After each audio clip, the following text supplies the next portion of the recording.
Assalamualaikum warahmatullahi wabarakatuh. Puji syukur Alhamdulillah sehingga kita bisa mempresentasikan studi kasus dari dosa etik produsen susu formula Restu Diantina Putri 23 April 2018. Adapun yang menyusunnya yaitu Azka Aulia Arfah, Muhammad Syura Denis, Dean Eka Saputra, Riani Salisa Fatihah, Fitus Yogensa Abinawa, Muhammad Sultan, dan Hafiz Wahyu Al-Fajri.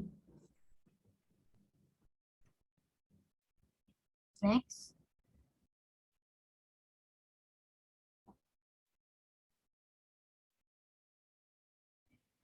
Baik, yang pertama ada situation analysis yang akan dibacakan oleh Kak Denis dan dilanjut oleh Kak Rian. Waktu dan layar saya persilahkan. Dan analisis situasi yang terjadi di antaranya pertama Irma Suryani 26 tahun kesal luar biasa saat mengetahui bayinya yang baru berumur sehari diberi susu formula oleh pihak rumah sakit.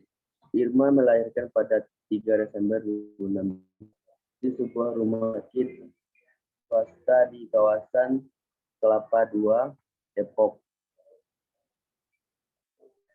Kecurigaan itu setelah hendak pulang dari rumah sakit. Ia diberi bingkisan perlengkapan bayi serta sekalian susu formula merek Nestle yang sudah habis setengah.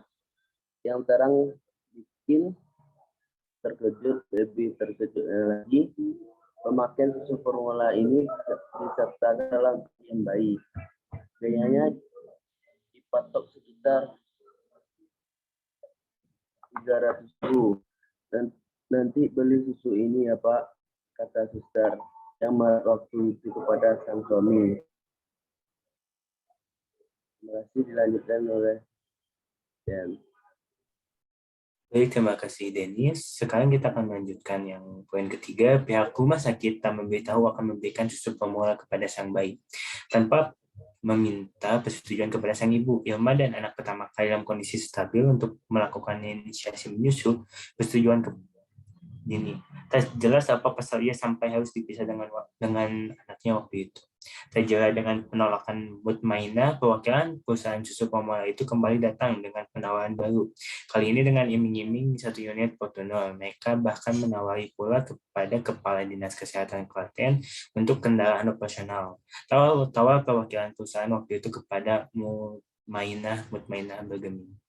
Yang ke poin terakhir adalah kong-kalingkong antara produsen susu formula dan tenaga kesehatan tentu membuat perusahaan susu formula melanggar Peraturan Menteri Kesehatan Nomor 39 Tahun 2013 yang mengatur susu formula dan produk bayi lainnya. Pasal 21 huruf A menyatakan bahwa produsen atau distributor susu formula bayi dilarang memberikan contoh produk secara cuma-cuma. Saya kembalikan lagi kepada moderator. Baik, terima kasih kepada Kak Denis dan Kak Dean yang sudah membacakan hasil dari studi kasus situation analisisnya. Baik, next kita lanjut ke problem analysis.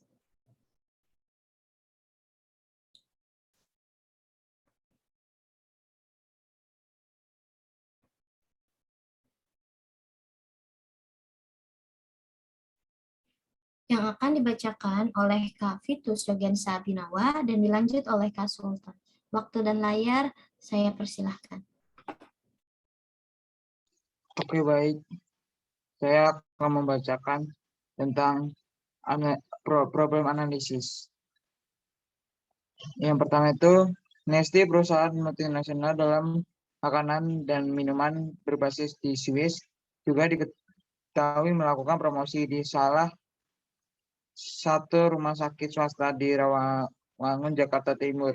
Vega Amanda, 26 tahun, mendapatkan satu kaleng sampel gratis dari merek susu Nan melahirkan anak pertama pada Oktober 2016. Yang kedua, modus memberi sampel susu formula secara cuma-cuma kepada pasien yang baru melahirkan, mengidentifikasi kerjasama antara pihak rumah sakit maupun fasilitas kesehatan lainnya dan perusahaan susu formula.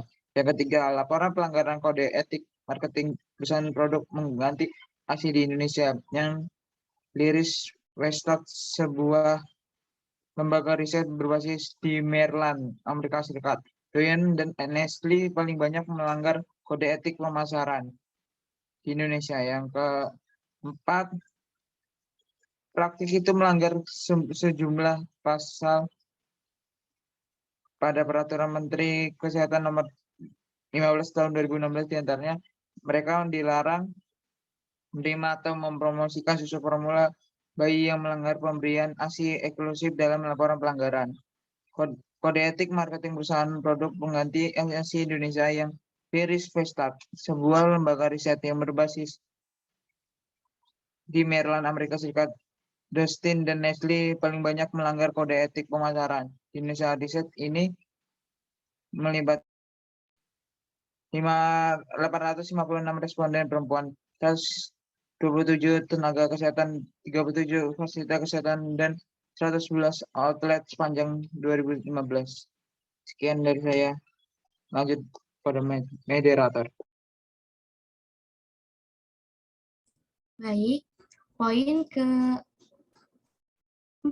ke-5 sampai ke-7 akan dibacakan oleh Kak Sultan. Waktu dan layar saya persilakan. Terima kasih. Selanjutnya, poin ke-5. Sementara pemenuhan kode etik yang diteliti meliputi pengawasan promosi di media, promosi langsung kepada ibu hamil dan keluarganya, promosi langsung di outlet, promosi dalam bentuk apapun di fasilitas kesehatan dan pada label. Yang keenam, temuan ini menunjukkan 47 responden pernah ditawari susu formula bayi saat berada di fasilitas kesehatan. 39 diantaranya menyebut produk secara spesifik. Nestle merupakan perusahaan yang paling banyak disebut, yakni 18 kali. Diikuti Danone yang disebut 14 kali. Yang ketujuh, sementara melalui pengawasan pemasaran via media, Westad menemukan sedikitnya ada 39 iklan di media televisi yang menyiarkan materi iklan susu formula untuk bayi usia 0 sampai 2 tahun yang dilakukan 6 perusahaan susu formula. Danone menempati urutan pertama. Total ada 8 perusahaan yang disebut dalam laporan tersebut. Selain Danone dan Nestle, ada juga perusahaan susu formula Mead Johnson, Freshland Campina, Calbee Morinaga, Abbott, Fonterra, dan Heinz dengan jumlah pelanggaran sebanyak 1.120 kali. Kembali kepada moderator. Baik, terima kasih kepada Kak Vitus dan Kak Sultan yang sudah membacakan hasil dari problem analisis tadi kasus ini. Dilanjut decision analysis yang akan dibacakan oleh Kak Hafiz. Waktu dan layar saya persilahkan.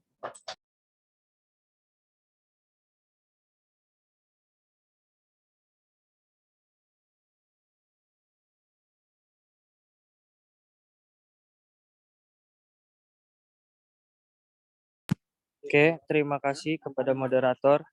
Maaf off cam karena lagi sedang di perjalanan.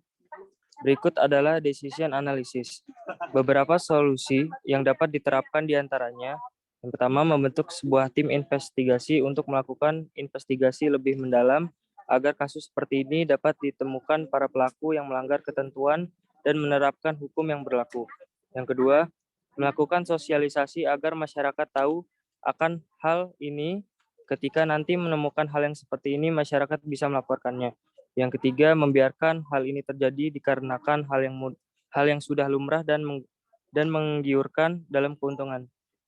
Terima kasih, saya kembalikan ke moderator.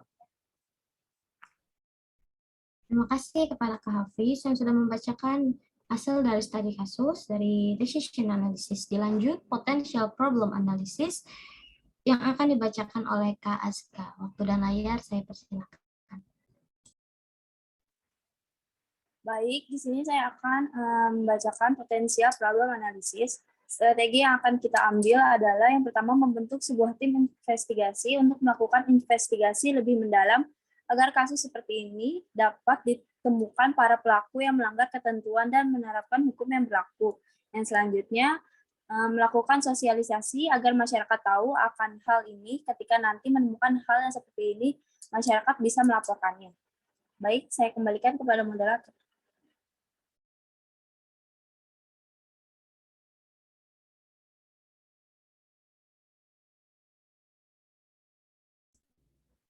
Baik, terima kasih kepada Kak Azka yang sudah mempresentasikan hasil dari Potential Problem Analysis.